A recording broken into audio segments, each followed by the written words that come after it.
उसके लिए स्ट्राइक हो रहा है क्योंकि रेलवे ने जो 35,000 भर्ती एनटीपीसी के अंतर्गत निकली थी उसमें 20 गुना छात्रों को बुलाने की बात उन्होंने की थी और कहीं ना कहीं 20 लाख रोल नंबरों को बुलाया गया। इसीलिए छात्र परेशान है। अगर जो किसी का सिलेक्शन होता है तो एक जगह उसका नाम रहा 20 गुना छात्रों को बुलाया जाए, न कि 20 गुना रोल नंबर को। इस सरकार की मंशा को आप इसी तरह समझ सकते हैं कि आचार संहिता लगने से एक दिन पहले लेखपाल की वैकेंसी आती है। आप क्या कहना चाहते हैं? यानी ये चुनावी जुमला है। और देखिए, जाहिर सी बात है, युवाओं के पास एक ही हथियार है, मतदान का हथियार, जो कि हमें भारतीय संविधान से मिला हुआ है। आपको पहले वैकेंसी के लिए धरना करना पड़ेगा, डिजिटल स्ट्राइक करना पड़ेगा, उसके बाद वैकेंसी आती है तो उसके एग्जाम डेट के लिए करना पड़ेगा, एग्जाम डेट आता है उसके बाद रिजल्ट के लिए करना पड़ेगा। और रिजल्ट में सरकार की मंशा साफ दिखती है कि कोई भी परीक्षा साफ सुथरे तरीके से नहीं कराना चाहते हैं। कोई न नमस्कार, आप देख रहे हैं इंडियन न्यूज़ 7। मैं हूं आपके साथ पारितोष मल। इस चुनावी मौसम में हर कोई राजनीति की बात कर रहा है, नेताओं की बात कर रहा है, लेकिन उन नेताओं को चुनने वाले युवाओं की कोई बात नहीं कर रहा है। उन युवाओं की परेशानियों के बारे में कोई बात नहीं कर रहा है। उस युवा ने क्यों अपने नेता को चुना, जिस नौकरी के लिए चुना, उस नौकरी की बात नहीं कर रहा। इन्हीं सभी मसलों पे आज हम चर्चा करेंगे।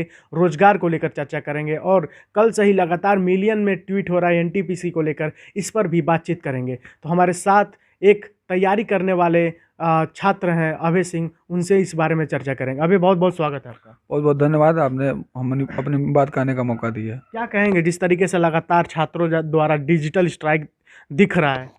देखिए, ये डिजिटल स्ट्राइक छात्र एनटीपीसी का जो रिजल्ट 14 तारीख को आया है, 14 जनवरी के दिन में, उसके लिए स्ट्राइक हो रहा है क्योंकि रेलवे ने जो 35,000 भर्ती एनटीपीसी के अंतर्गत निकली थी उसमें 20 गुना छात्रों को बुलाने की बात उन्होंने की थी और कहीं ना कहीं 20 लाख रोल नंबरों को बुलाया गया। इसीलिए छात्र परेशान है। अगर जो किसी का सिलेक्शन होता है तो एक जगह उसका नाम रहा 20 गुना छात्रों को बुलाया जाए, न कि 20 गुना रोल नंबर को।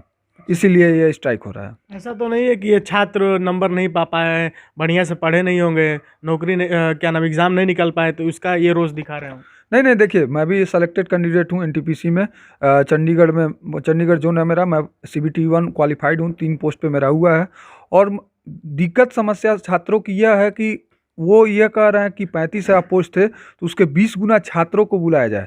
यानी CBT 1 क्वालिफाइंग नेचर का था, तो जो भी क्वालिफाइड उनको CBT 2 देने का मौका मिले। जो प्रोसेस CBT 1 में हुआ वो प्रोसेस CBT 2 में होना चाहिए। यही छात्रों की समस्या है कि अगर जो शॉर्टलिस्ट कैंडिडेट को शॉर्टलिस्ट किया गया है तो 20 गुना छात्रों को किया जाए, न कि 20 गुना रोल नंबर को। यही दिक्कत इसमें है कि 20 गुना रोल नंबर को शॉर्टलिस्ट किया गया है पोस्ट वाइज प्रेफरेंस पे छात्र ये शॉर्टलिस्ट किया गया। इसीलिए ये डिजिटल प्रोटेस्ट हो रहा है। कल के डेट में 5 मिलियन ट्वीट हुए थे, आज 11 मिलियन के आसपास ट्वीट हो चुके हैं, लेकिन सरकार सुनने को तैयार नहीं है। तो सरकार नहीं सुनेगी तो आप लोग क्या करेंगे? लगातार आप लोग ट्वीट कर रहे हैं, अगर ये गवर्नमेंट नहीं सुनती है, यूपी में चुनाव में भी है, तो क्या युवा जो बेरोजगार है वोट का चोट देगा बीजेपी को?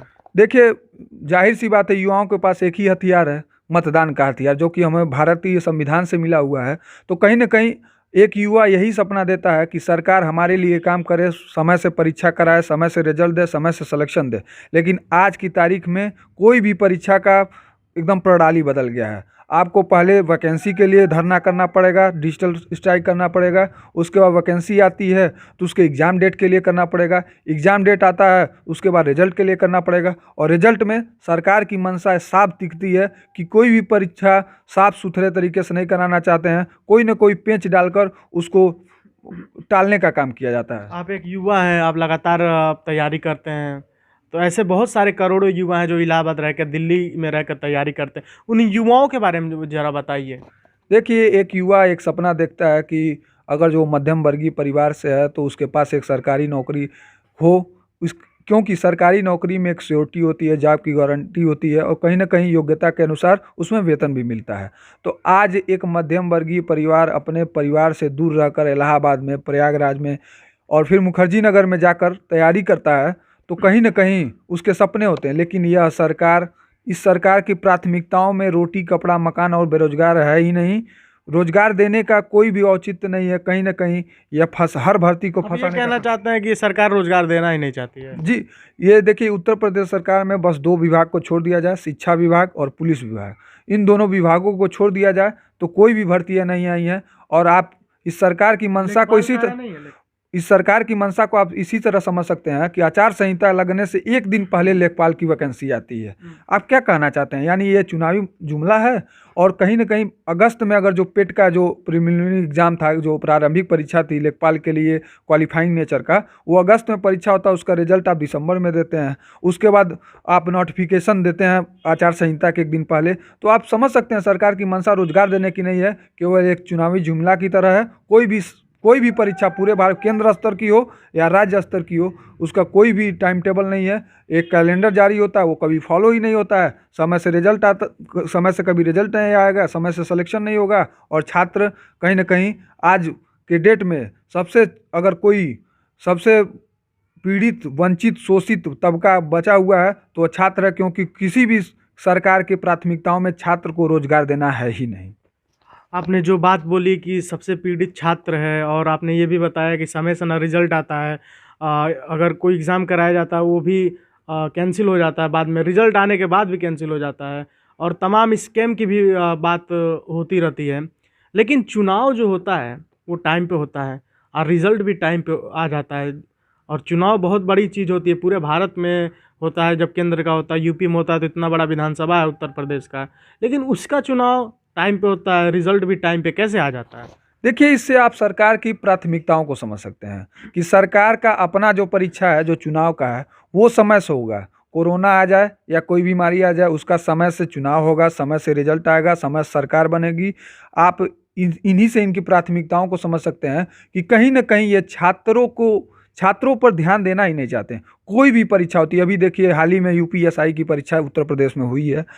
उत्तर प्रदेश में यूपीएसआई की परीक्षा उस एजेंसी ने कराई है जो मध्य प्रदेश में धांधली के आरोप में बैन है।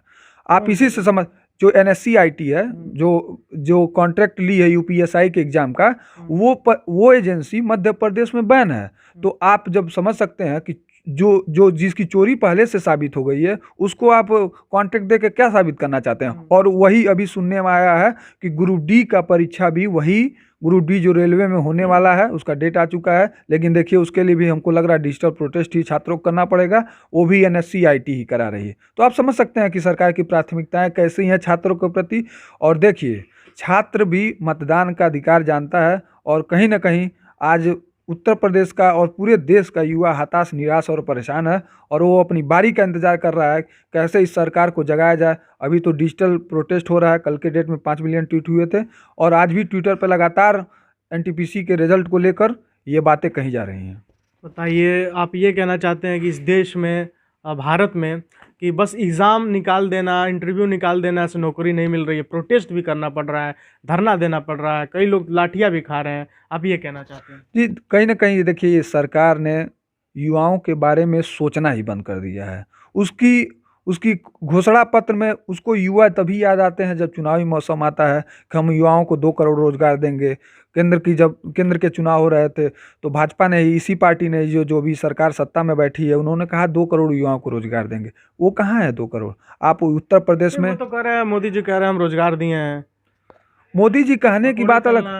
देखिए, पकौड़े तलना आप समझ सकते हैं कि आज एक परिवार का छात्र पढ़ता है तो कहीं ना कहीं सरकारी नौकरी के सपने देखता है, तो कहीं ना कहीं यह सरकार उस पर ध्यान देना ही नहीं चाहती। आप कोई भी परीक्षा पकौड़े तलना भी तो एक रोजगार है, 500,000 रुपया डेली का इनकम होता है। देखिए, पकौड़े तलना रोजगार वो है, वो अंतिम विकल्प है। अगर हम काबिलियत, हम पढ़ रहे हैं, ग्रेजुएट हैं, पोस्ट ग्रेजुएट हैं, अगर हमें योग्यता है, तो सरकार की, ऐसा भी तो नहीं है सरकार, इतनी सरकारी पद खाली है। आज आप उत्तर प्रदेश के किसी भी तहसील में चले जाइए, एक लेखपाल 4-4 गांव को संभाल रहा है, जबकि एक गांव का एक लेखपाल होता है। तो कहीं ना कहीं सरकारी पदों का डाटा आरटीआई करके निकाल लीजिए, कितने सरकारी पद देश में खाली हैं। लेकिन सरकार की मंशा ही नहीं है कि भर्तियां बहाल करने की। कहीं ना कहीं पेंच फंसाया जा रहा है, चुनावी स्टंट बनाया जा रहा है। अभी देखिए, उत्तर प्रदेश में इतनी वैकेंसी आई हैं, 5 साल में वैकेंसियाँ कहाँ थी? क्यों सरकार ने 5 साल में वैकेंसियाँ नहीं निकाली? क्योंकि सरकार भी जान गई है कि आज जनता को कुछ और ही चाहिए। धर्म के नाम पे, जात के नाम पर बांट कर राजनीति करने से ही सरकार बन जा रही है। तो सरकार ने भी प्राथमिकताएं अपनी तय कर ली हैं। तो कहीं ना कहीं आज उत्तर प्रदेश का, मैं उत्तर प्रदेश का निवासी हूं, और कहीं ना कहीं आज उत्तर प्रदेश का युवा यह तय कर चुका है कि वो अपने मताधिकार के माध्यम से इस सरकार को चेताने का काम करेगा कि जो हमारे बारे में जो सरकार नहीं सोचेगी, उसको उखाड़ फेंकना है। कोई बात पीएम मोदी से कहना चाहे या सीएम योगी साहब? देखिए, मैं आदरणीय प्रधानमंत्री जी और मुख्यमंत्री जी से यही कहना चाहूँगा कि कृपया आप प्रदेश के और देश के बेरोजगार युवाओं के बारे में सोचें, उनके रोजगार के बारे में सोचें। अगर वो काबिल हैं तो उनको वो हक और अधिकार मिलना चाहिए। कहीं न कहीं सरकारी पद, इतने सरकारी पद केंद्र स्तर पे भी, राज्य स्तर पे भी खाली हैं, तो उसकी बहाली समय से होनी चाहिए। और सबसे बड़ी प्रार्थना यही है कि अगर परीक्षा का कोई नोटिफिकेशन आए तो उसका समय एक शेड्यूल फिक्स हो, कि सही से एग्ज़ाम डेट रहे, उसका रिजल्ट आए, ज्वाइनिंग हो, एज पर प्रोसेस होना चाहिए। यही बस छात्र बस इतना ही मांग रहा है कि हमको मौका तो दीजिए अपनी काबिलियत तय करने का, काबिलियत साबित करने का। हमको मौका दिया जाएगा तो हम अगर काबिल रहेंगे तो हम भारतीय सेवा में केंद्र स्तर पे या राज्य स्तर पर अपनी सेवाएं प्रदान करेंगे। अगर हम नहीं काबिल होंगे तो हम कोई और विकल्प देखेंगे, लेकिन एटलीस्ट आप मौका तो दीजिए। चलिए अभय, बहुत बहुत शुक्रिया आपका। आपने तमाम जानकारी दी, हमारे दर्शकों को बताया क्यों ट्वीट हो रहे हैं एनटीपीसी को लेकर, और जो मध्य प्रदेश में जो एग्ज़ाम कराती है उसको बैन किया गया है उसको लेकर भी आपने जानकारी दी, बड़े धांधली को लेकर बताया। और पीएम मोदी से, सीएम योगी से आपने जो अपील की, मैं आशा करता हूँ जो भी दर्शक देख रहे हैं, जो भी छात्र देख रहा है, जो भी युवा देख रहा है, इस वीडियो को इतना शेयर कीजिए कि प्रधानमंत्री नरेंद्र मोदी तक ये वीडियो जाए और वो इस युवा की बात सुने और जाने कि इस युवा का सपना जो सालों से संघर्ष कर रहा है अपने सपने को लेकर, अपने सपने को साकार को लेकर, इनके जैसे देश में करोड़ों युवा हैं, उनके सपनों को लेकर मौका दिया जाए ताकि वो एग्ज़ाम निकालें और सही समय पे रिज़ल्ट आए। क्योंकि चुनाव जब होता है, रिज़ल्ट सही समय पे आता है, जिस दिन डेट फिक्स रहता आ जाता है, तो एग्ज़ाम जब होते हैं तो उसके रिज़ल्ट क्यों नहीं सही समय पे आते हैं। फॉर्म 19 का भरा जाता है, 20 में लास्ट दिसंबर तक एग्ज़ाम होता है, 22 में रिज़ल्ट आता है, कब ज्वाइनिंग होगी इसका भी पता नहीं है। तो ये क्या चल रहा है। और जो आपने लेखपाल के बारे में बताया कि एक दिन पहले आचार संहिता जिस दिन लागू हुआ उसके एक दिन पहले भर्ती आती है, ये क्या है? क्या ये बस एक चुनावी जुमला है? ये सवाल है तमाम उन युवाओं का मेरे चैनल के ज़रिए हमारे सरकार से। तो सरकार इस पे जवाब ज़रूर दे और हो सके तो युवाओं की बात सुने, क्योंकि युवा अगर ठान लेगा तो देश बदल देगा, युवा अगर ठान लेगा तो ये सरकार बदल देगा। इस युवा के बदौलत ही ये देश है, क्योंकि युवा ही है जो पुलिस में, जो आर्मी में, जो डॉक्टर में, हम जैसे पत्रकार, तमाम टीचर, हर कोई अपने जगह पर काम कर रहा है, तभी ये देश आगे बढ़ रहा है। शुक्रिया।